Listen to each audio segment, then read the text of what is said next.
ମାତ୍ର 60,000 ଜମା କଲେ ଏତିକି ବର୍ଷ ପରେ ମିଳିବ 16 ଲକ୍ଷରୁ ଅଧିକ ଟଙ୍କା। ତେବେ କ'ଣ ରହିଛି ସମ୍ପୂର୍ଣ୍ଣ ଅପଡେଟଟି ଆସନ୍ତୁ ଜାଣିବା। ତା ପୂର୍ବରୁ ଭଲ ପାଇବା ସ୍ୱରୂପ ଭିଡିଓଟିକୁ ଲାଇକ୍ ଆଉ ସେୟାର କରି ଚ୍ୟାନେଲଟିକୁ ସବସ୍କ୍ରାଇବ କରନ୍ତୁ। ପିପିଏଫ୍ ଯୋଜନାରେ 500 ଟଙ୍କା ନିବେଶରୁ ଆରମ୍ଭ କରାଯାଉଛି। 15 ବର୍ଷରେ କମ୍ପାଉଣ୍ଡିଂ ସହ ଏହି ଟଙ୍କା ବଡ଼ ରାଶିରେ ପରିଣତ ହୋଇଯାଉଛି। ତେବେ ଏହି ଯୋଜନା ପ୍ରତି ନିବେଶକଙ୍କ ପାଇଁ ଏକ ଉତ୍ତମ ନିବେଶ ଯୋଜନା।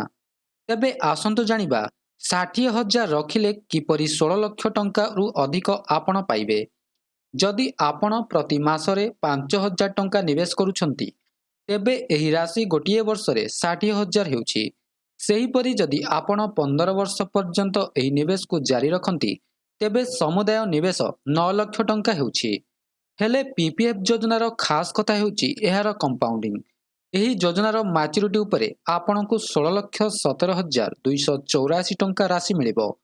ଏଥିରେ 9 ଲକ୍ଷ ଆପଣଙ୍କର ମୂଳ ନିବେଶ ଏବଂ 7,27,284 ଟଙ୍କା ସୁଧ ଭାବେ ଆପଣଙ୍କୁ ମିଳିବ। ଏହା ଜାଣିବା ଆବଶ୍ୟକ ଯେ ଆପଣଙ୍କ ନିବେଶ କେବଳ ସୁରକ୍ଷିତ ନୁହେଁ, ବରଂ ଏକ ଲମ୍ବା ସମୟରେ ଏହା ଏକ ବଡ଼ ଫଣ୍ଡ ପ୍ରସ୍ତୁତ କରିଥାଏ। ତେବେ ଏହା ଥିଲା ସମ୍ପୂର୍ଣ୍ଣ ଅପଡେଟଟି। ଯଦି ଭିଡିଓଟି ଭଲ ଲାଗିଥାଏ ଭିଡିଓଟିକୁ ଲାଇକ୍ କରନ୍ତୁ, ସେୟାର କରନ୍ତୁ ଏବଂ ଚ୍ୟାନେଲଟିକୁ ସବସ୍କ୍ରାଇବ କରିବାକୁ ଭୁଲନ୍ତୁ ନାହିଁ। ଧନ୍ୟବାଦ।